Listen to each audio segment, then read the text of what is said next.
तो ये video lecture है सेकंड पार्ट। तो पहले पार्ट में काफ़ी लोगों को वॉइस में प्रॉब्लम हो रही थी, शायद वो यूट्यूब पे अपलोड करते समय वॉइस कम हो गई। तो मैं पहले पार्ट को पहले समराइज़ कर लेता हूँ, पहले वीडियोस के पार्ट को, then we will move on. पहले पार्ट में जो हमने देखा था वो देखा pre historic part.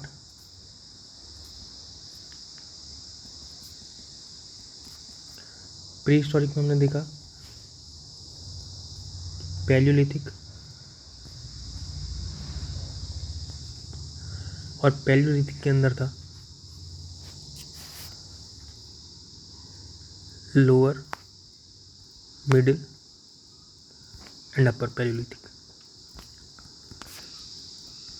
Lower, middle, upper Palaeolithic ने लोअर के अंदर देखा कि होमो इरेक्टस करके एक इंसान के टाइप था।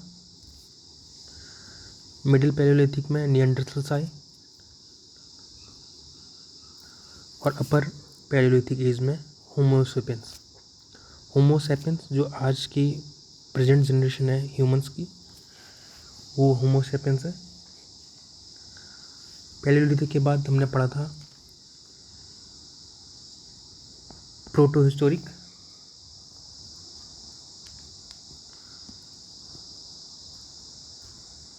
प्रोटो हिस्टोरिक में हमने पढ़ा था चालकोलिथिक एंड आयरन एज। इन सभी जगह स्टोन्स यूज होते हैं एज अ टूल, और प्रोटो हिस्टोरिक में मेटल यूज होने शुरू हो जाते हैं। Metal in the sense Chalcolithic में कॉपर यूज होगा या ब्रॉन्ज यूज होगा, और आयरन एज आने के बाद आयरन का यूज शुरू होता है। तो आज इंडस वैली सिविलाइजेशन पढ़ना है। तो पहले मैं एक ओवरव्यू दे देता हूँ लेक्चर का। इंडस वैली सिविलाइजेशन में हम क्या पढ़ेंगे? Facts related to IVC, Indus valley civilisation, geographical extent, कहाँ तक फैली थी और इसकी जियोग्राफी में क्या इम्पोर्टेंट है, religious plus political aspect of IVC, अगर कुछ है तो आर्टिफैक्ट्स जो एग्ज़ाम्स में सबसे इम्पोर्टेंट पार्ट है, देन रिमेनिंग टर्मिनोलॉजी। और अगर टाइम मिला तो प्रीवियस ईयर क्वेश्चन भी देखेंगे जो डिफरेंट एग्जाम में पूछे। तो पहले स्टार्ट करते हैं फैक्ट्स से। चालकोलिथिक जो पीरियड है इसे प्री हड़प्पन,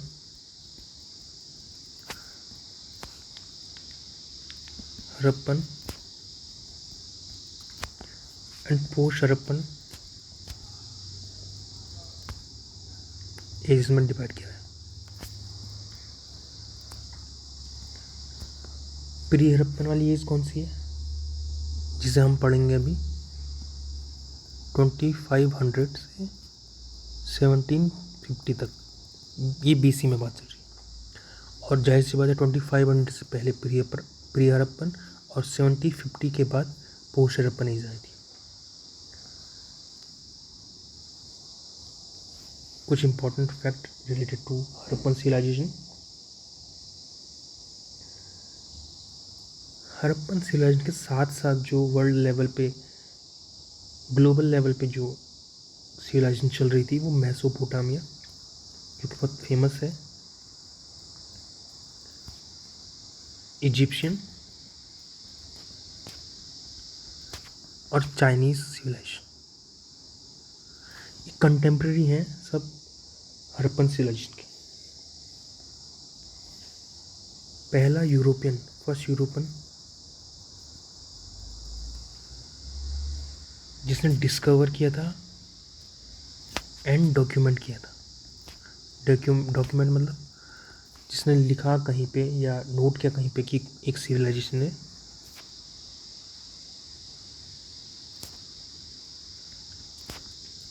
और ये टाइम था इसका 1842 1842 1842 में फर्स्ट यूरोपियन जिसका नाम है चार्ल्स मेसन,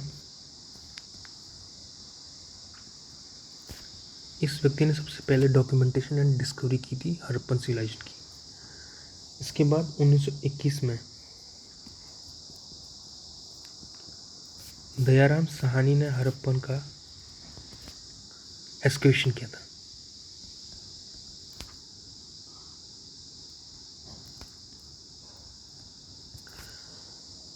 ये 1921 वही वाला पीरियड है जिस समय इंडिया में इंडिपेंडेंस की वॉर चल रही थी।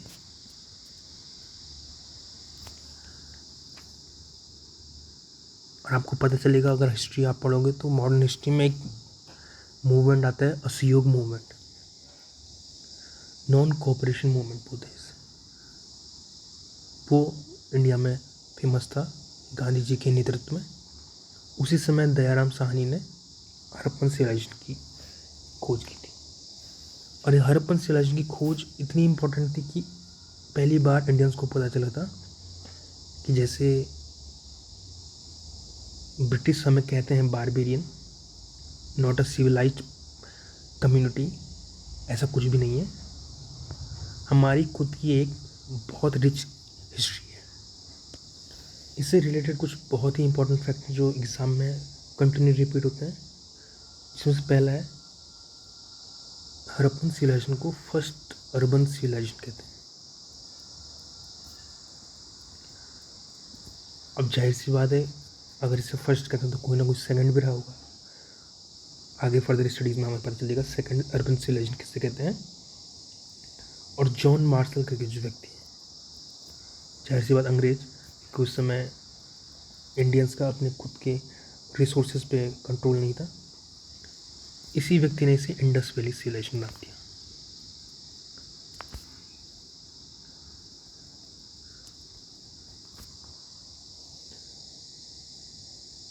इस एज को चालकोलिथिक एज तो कहते ही हैं, साथ में ब्रॉन्ज एज कहते हैं क्योंकि ब्रॉन्ज मेटल का यूज़ होता है, और प्लस मेटल एज कहते हैं। फर्स्ट टाइम जो हिस्ट्री में मेटल यूज हुआ था वो इसी एज में यूज हुआ था। इसी एज को हड़प्पन एज भी कहते हैं, इसी एज को Indian Indus valley civilisation age भी कहते हैं। और ये जो एक्सटेंड है इसका, अगर आप मैप में देखोगे तो ये इंडिया पाकिस्तान वाला पार्ट,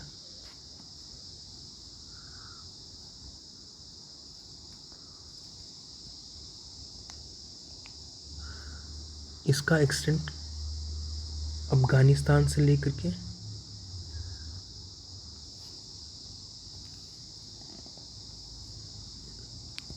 उत्तर प्रदेश तक है। और इसकी जो एक बड़ी बड़ी अगर बर्ड आई व्यू स्ट्रक्चर देखें तो ट्रिग्नोमेट्रिकल है। अब अफगानिस्तान में कौन सी साइट्स हैं, उनमें से एक फेमस साइट है जिसे मैं बता दूं आपको, सौरतगुई बोलते हैं।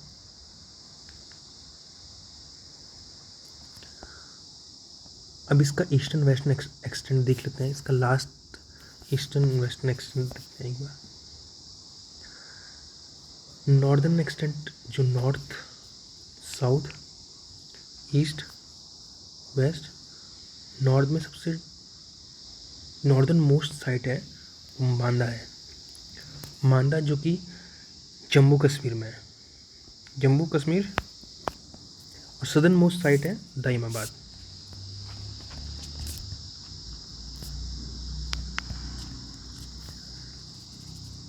ईस्टर्न मोस्ट साइट है आलमगीरपुर जो कि यूपी में है। और वेस्टर्न मोस्ट साइट है सुतका गंडोर जो कि जाहिर सी बात है पाकिस्तान में।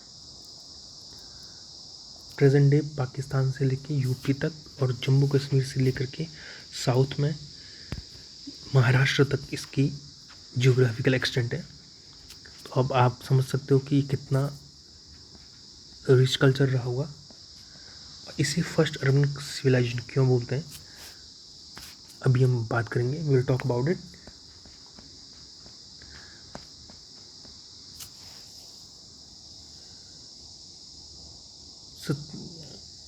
हड़प्पन सिविलाइजेशन में जो सबसे लार्जेस्ट साइट है वो है मोहनजोदाड़ो, मोहनजोदाड़ो। और जो सबसे लार्जेस्ट है, और ये पाकिस्तान में मोहनजोदाड़ो, और सबसे लार्जेस्ट इंडियन साइट जो है वो है राखीगढ़ी, जो कि हरियाणा में है।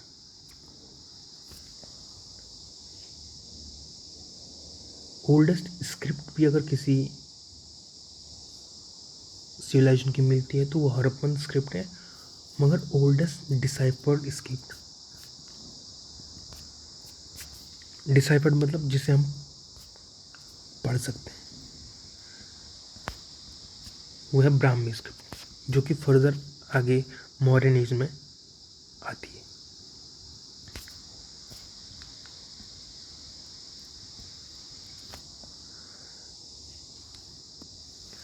अब कुछ इंपॉर्टेंट फैक्ट पढ़ लेते हैं जियोग्राफी से रिलेटेड।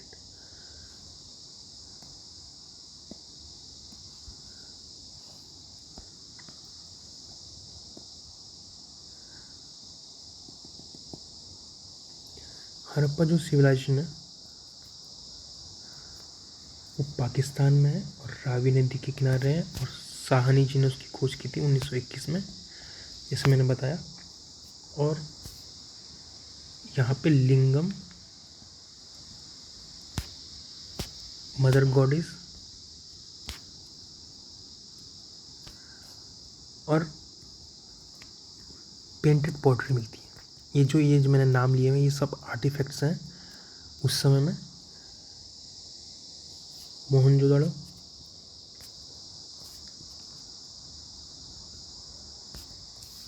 पाकिस्तान में है और इंडस रिवर के किनारे है, और बनर्जी जी ने इसकी खोज की थी। बनर्जी ने 1922 में, एक साल बाद हड़प्पा के।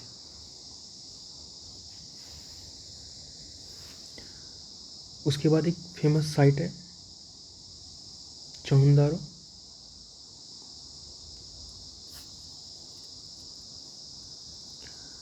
चनौदारो, ये भी इंडस के किनारे है, तो ये रिलेटेड है आपस में मोहनजोदड़ो से। मोहनजोदड़ो जैसे मैंने बताया लार्जेस्ट इंडस सिविलाइजेशन साइट है। इंडस सिविलाइजेशन साइट लार्जेस्ट है, और यहाँ पे जो आर्टिफैक्ट्स मिलते हैं उसमें मोस्ट फेमस है पशुपति सील,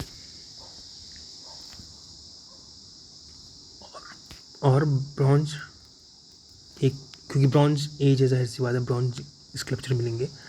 एक डांसिंग गर्ल की स्कल्पचर मिलता है यहाँ पे, और एक बियर्डेड मैन का स्कल्पचर मिलता है। बियर्डेड मैन मतलब एक व्यक्ति का ऐसा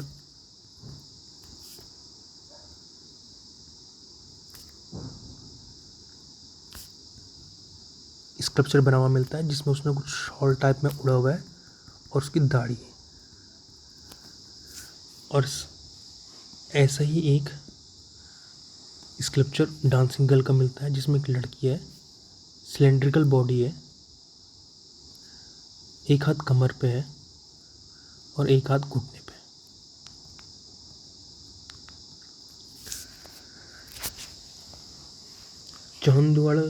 चौहनदारो ये भी इंडस के किनारे हैं। इसमें ख़ास बात यह है कि यहाँ पे मेकअप के सामान मिलते हैं लड़कियों के, मतलब लिपस्टिक के रिमेन्स मिले। अब आप कैसे याद रख सकते हो, मोहनजोदाड़ो और चन्हुदारो दोनों इंडस के किनारे हैं, और इंडस में मिलती है डांसिंग गर्ल और चन्हुदारो में मिलती है उसकी लिपस्टिक। और एक फेमस चीज़ और है इसकी कि फर्दर कि इस सिटी में कोई सिटाडेल नहीं है। सिटाडेल मैं अभी एक्सप्लेन करूँगा जब टाउन प्लानिंग बताऊँगा इसकी। तो सिटाडेल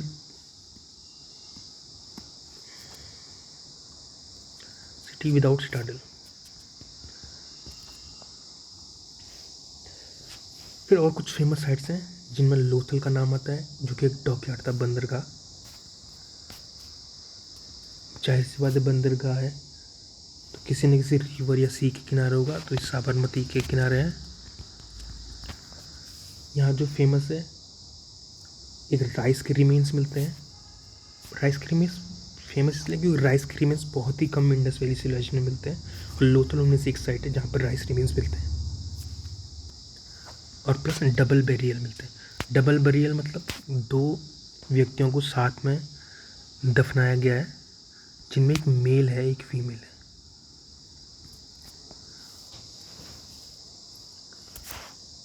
और बहुत सारी साइट्स हैं फेमस, जिनमें से एक है सुरकोटदा, जो हॉर्स रिमेन के लिए फेमस है। फिर से वही बात, horse remains Indus valley civilisation में बहुत रेयरली कहीं पे मिलते हैं, उनमें से सुरकोटदा एक जगह है। और ऐसा माना जाता है कि इंडस वैली सिविलाइजेशन में हॉर्स की पहचान नहीं थी। सुरकोटदा गुजरात में है, मोदी जी की स्टेट। और कलीबंगन एक स्टेट है जो कि राजस्थान में है। और इस स्टेट में फेमस है कि ये घग्गर नदी के किनारे।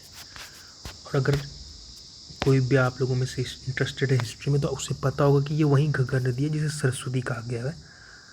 और ये वही सरस्वती नदी है जिसका कंटिन्यूसली वेदों में मेंशन है। यहाँ पे एक चीज़ और फेमस है, यहाँ पे बेंगल फैक्ट्री मिलती है।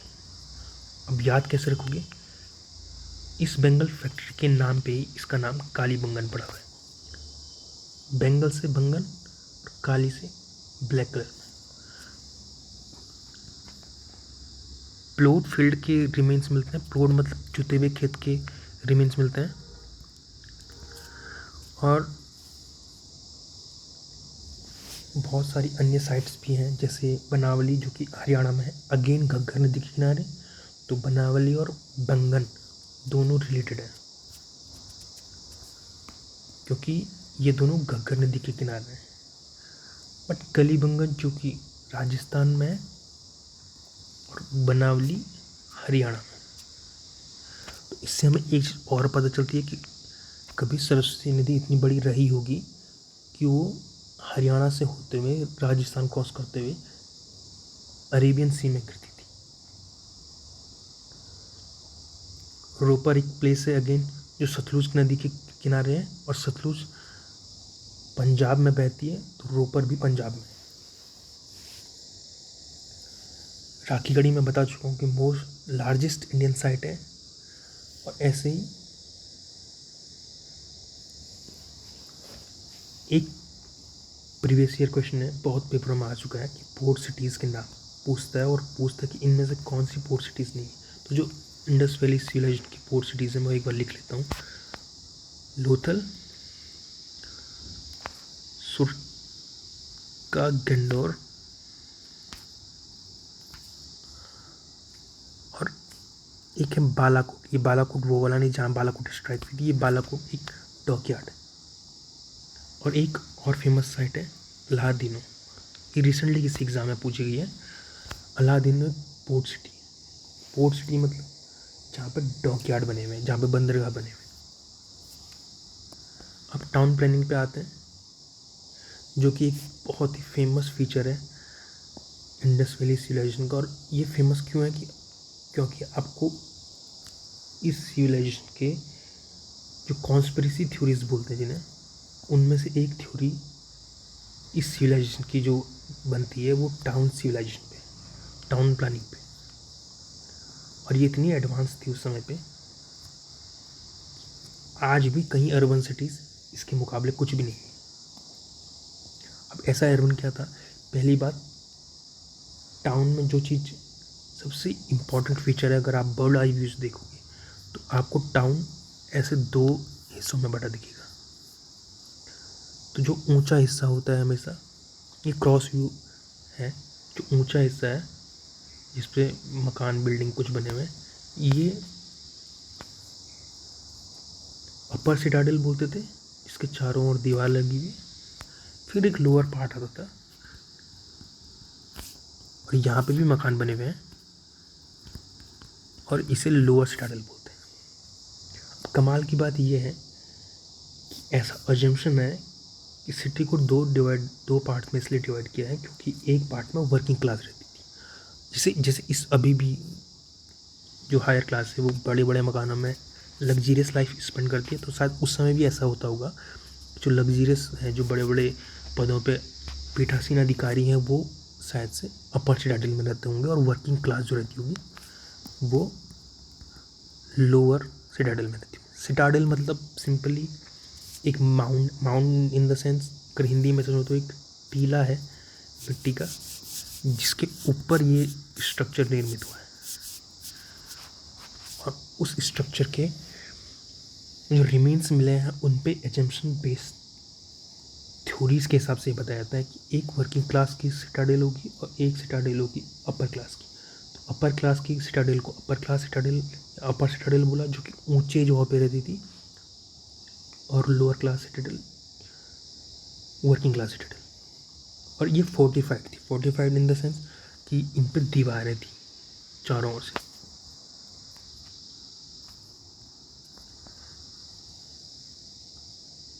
अब मैं जिस कॉन्स्पिरेसी थ्योरी की बात कर रहा था कि उस समय में, जिस समय पे पूरा वर्ल्ड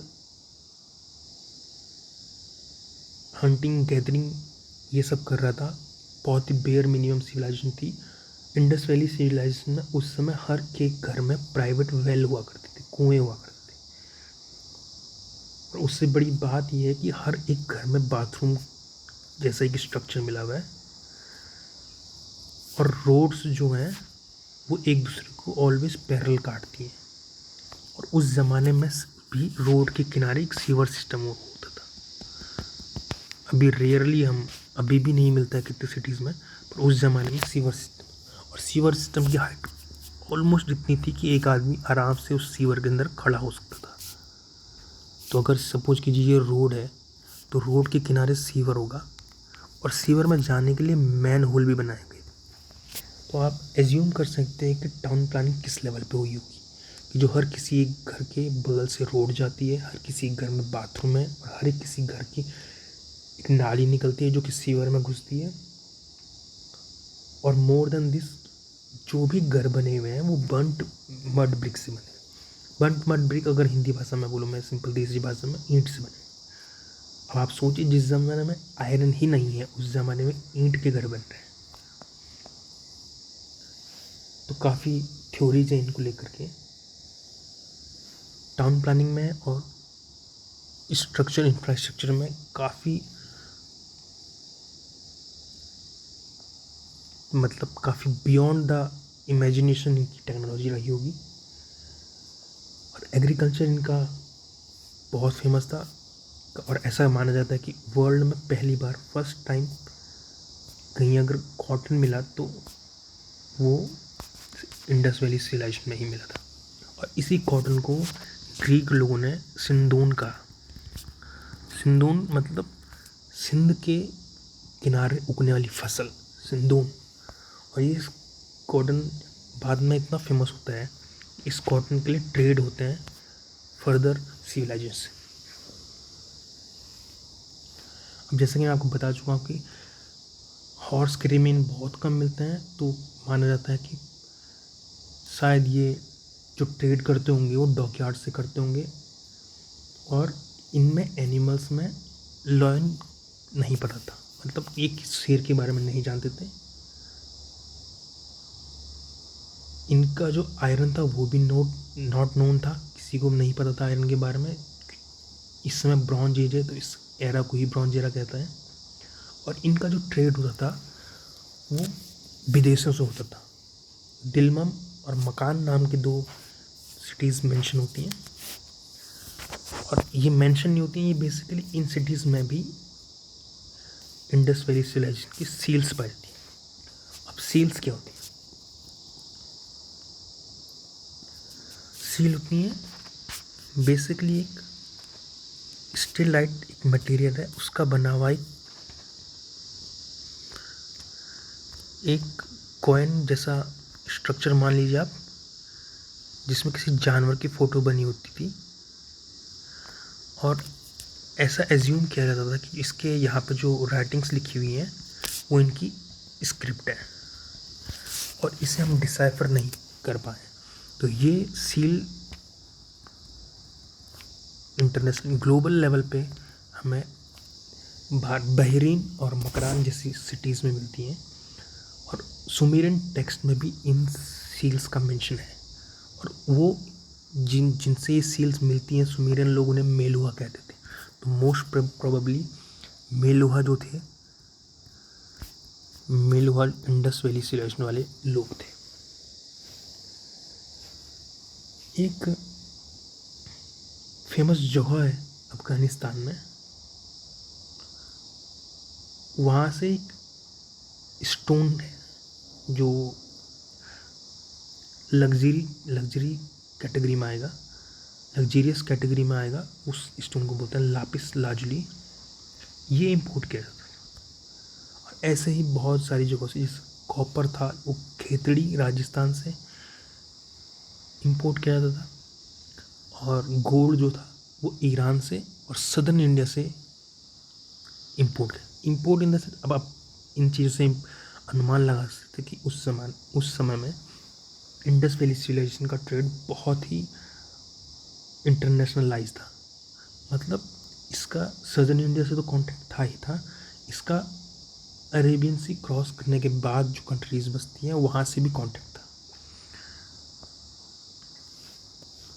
अब सेल्स बता दिया, ज्योग्राफिकल एक्सटेंट बता दिया, और मेजर रिलीजन और पॉलिटिकल एस्पेक्ट बचा हुआ है।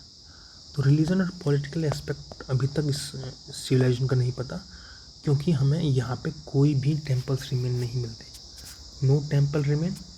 और सबसे बड़ी बात यह है कि हमें कोई भी पैलेस नहीं मिलता, पैलेस मतलब महल भी नहीं मिलता।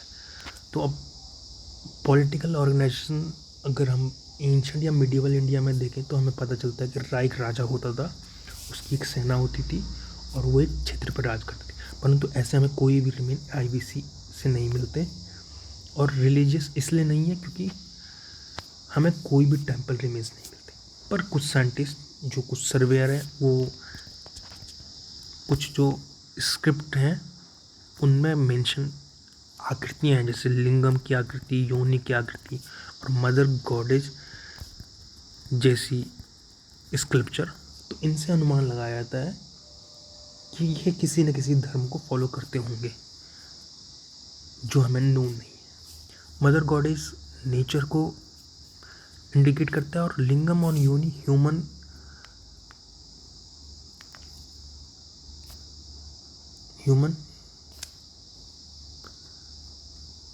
पार्ट्स को इंडिकेट करता है। तो ऐसा माना जाता होगा उस समय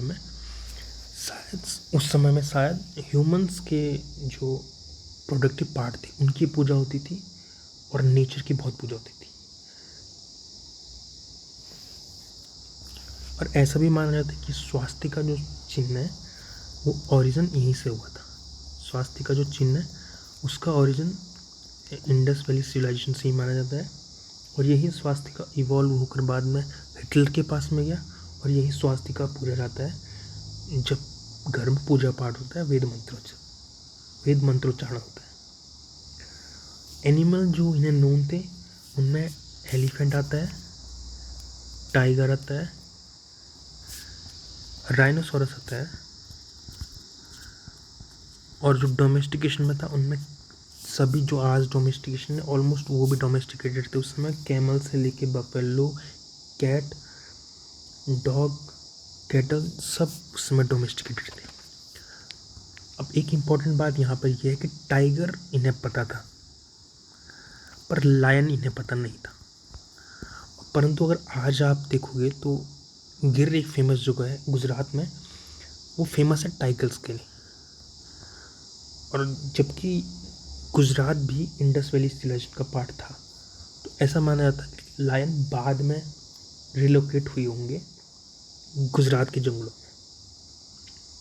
बाकी तो जो एजेस हैं चालकोलिथिक, आयरन एज से पहले की एज जैसे स्टोन एज है, मेसोलिथिक है, पैलियोलिथिक है, उनमें फायर की खोज हो चुकी थी और फूड गैदरर से फूड प्रोड्यूसर बन चुके थे। आर्ट पेंटिंग स्टार्ट हो, पेंटिंग जो एक बहुत फेमस क्वेश्चन है, यूपीएससी में काफ़ी बार पूछा था, पेंटिंग कैसी पेंटिंग होती थी? तो क्या पेंटिंग बेसिकली ऐसी होती थी कि एक आदमी है जिसे ट्रिग्नोमेट्री के हिसाब से दिखाया गया, या कहीं कहीं पर जानवरों के चित्र बनाए हुए मिलते हैं, कहीं पे बाघ के चित्र बनाए हुए मिलेंगे, बाघ आई मीन टाइगर के, कहीं पे हिरन के, और एक बहुत फेमस चित्र जो मिलता है यूनिकॉर्न का, जिसमें एक सिंग वाले हम्प का चित्र मिलता है, तो ऐसा माना जाता है कि ये यूनिकॉर्न है। पेंटिंग में ये केव में पेंटिंग पहले थी, और इनके टाइम पे जो इवॉल्व हुआ, ये स्कल्पचर में इवोल्यूशन हुआ इनका। और अब जो पेंटिंग होती थी, इसमें एक बहुत फेमस टेक्निक है bronze wax technique, bronze casting बोलते थे, या सॉरी इसे ब्रॉन्ज कास्टिंग बोलते थे, और lost wax technique. Lost wax क्यों? क्योंकि ये टेक्निक अभी भी बहुत जगह यूज होती है। अगर आप यूट्यूब सर्च करोगे तो आपको पता चलेगा लॉस्ट वैक्स टेक्निक। ये टेक्निक में क्या होता था कि अगर सपोज कीजिए कोई स्कल्पचर बनाना है, तो उसका पहले एक मोल्ड बनाया जाएगा, उस मोल्ड में उस स्कल्पचर को डाला जाएगा, उसके बाहर से मिट्टी या ऐसे कुछ मटेरियल डाला जाएगा, फिर उस मोल्ड खोला जाएगा और उसमें वैक्स डाला जाएगा। अब वैक्स एक शेप ले लेता है, सपोज कीजिए कोई एक स्कल्पचर है, इसको बनाना है, तो इसने एक शेप ले ली है, और अब इस वैक्स को किसी एक मेटल के बॉक्स में डाला जाएगा, जिसके बाहर से मिट्टी लगी होगी, और फिर इस मेटल को गर्म किया जाएगा और ये वैक्स पिघल जाएगा और रिमेनिंग जगह बच जाएगी, और उस रिमेनिंग जगह में फिर ब्रॉन्ज डाला जाता था। और ये टेक्निक, इसका स्पेशल नाम है, जिसे सिरे परड्यू कहते हैं। लॉस्ट वैक्स इसलिए क्योंकि वैक्स को गर्म करके वो पिघल जाता था, तो उसका लॉस हो गया। जो मैंने ऊपर बताया हुआ बियर्डेड मैन और डांसिंग गर्ल का स्कल्पचर, वो इसी में मिलता है। तो अब आप खुद सोच सकते हो कि कितना एवोल्यूशन इनका रहा होगा कि ये पेंटिंग से स्कल्पचर पे पहुंच चुके थे, और जो स्कल्पचर इनके रहते थे वो ब्रॉन्ज की बनती थी, जो सील्स बनती थी वो स्टेटाइट की बनती थी। Steatite it's part of, it's a kind of rock. Terracotta figure जिन्हें आप पढ़ते हो, जो मदर गॉडेस का फिगर है वो टेराकोटा का फिगर, टेराकोटा मतलब मिट्टी का जो, और ऐसे मिट्टी के हल, मिट्टी के ब्लॉक कार्ट, बैलगाड़ी, ये सब मिलते हैं। अब इनकी फेमस एक चीज़ और छूट गई है, पॉटरी। पॉटरी मतलब जो बर्तन होते हैं, और वो व्हील से बनाए जाते थे। व्हील का भी इन्वेंशन हो चुका था बहुत पहले, तो व्हील से पॉटरी बनाई थी, और इनकी पॉटरी जो फेमस थी इसे बोलते थे रेड एंड ब्लैक पॉटरी। अब अगर आप हिस्ट्री पढ़ोगे तो आपको बहुत जगहों पे ये कन्फ्यूजन होता है कि रेड एंड ब्लैक पॉटरी तो आईवीसी की थी, आईवीसी के बाद एक आर्यन कल्चर आता है, आयरन कल्चर की जो पोट्री को बोलते हैं उसे ग्रे पेंटेड वेयर बोलते हैं। ऐसे ही आर्यन जो सिविलाइजेशन है इसे रूरल सिविलाइजेशन बोलते हैं, मगर जो आईवीसी है इसे अर्बन सिविलाइजेशन बोलते हैं। तो आई होप ये डिफरेंस क्लियर हो चुका होगा। और रेड एंड ब्लैक मैंने इसलिए लिखा हुआ है रेड एंड ब्लैक कलर से, ताकि आपको याद रहे।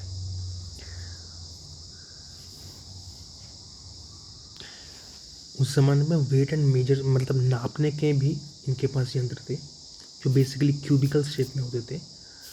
अब इनके डिक्लाइन के बारे में बात करते हैं। तो इनकी जो डिक्लाइन की थ्योरीज हैं वो बहुत सारी हैं, इनमें से एक पॉसिबल कोई फिक्स रीज़न नहीं है। तो ऐसा माना जाता है कि शायद बाढ़ के कारण, ड्यू टू फ्लड या ड्यू टू सूखा, अकाल के चक्कर में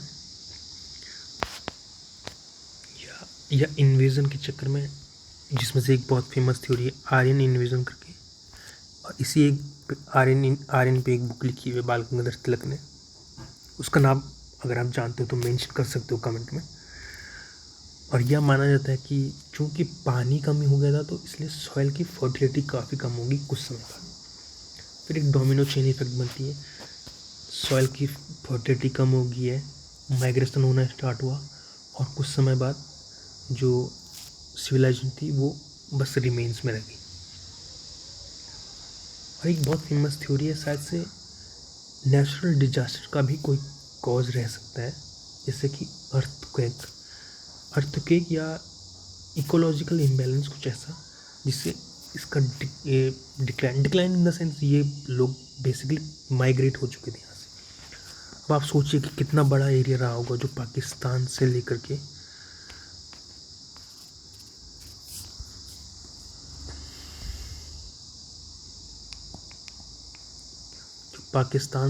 के पूरे साउथ इंडिया तक फैला हुआ था, और ये एरिया डिक्लाइन हो गया बाद में। तो आप इमेजिन कर सकते हो कि इतनी बड़ी लेवल पे माइग्रेशन होना मतलब बहुत बड़ी कोई डिजास्टर हुई होगी। तो ये एजम्पशन है, इनके कोई डिक्लाइन की किसी के प्रूफ नहीं है। तो आई होप आपको लेक्चर अच्छा लगा होगा और आपको कुछ नॉलेज भी मिला होगा। Thank you, bye.